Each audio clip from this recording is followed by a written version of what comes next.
রবির নতুন ব্যবস্থাপনা পরিচালক ও সিইও জিয়াদ সাতারা।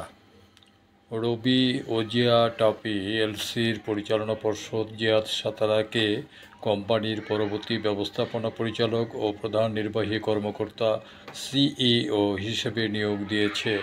আগামী 1 সেপ্টেম্বর থেকে নিয়োগটি কার্যকর হবে। জিয়াদ সাতারা দায়িত্ব গ্রহণের আগ পর্যন্ত এম নিয়াজ রশিদ ভারপ্রাপ্ত সিইও ও প্রধান আর্থিক কর্মকর্তা সিএফও হিসেবে দায়িত্ব চালিয়ে যাবেন।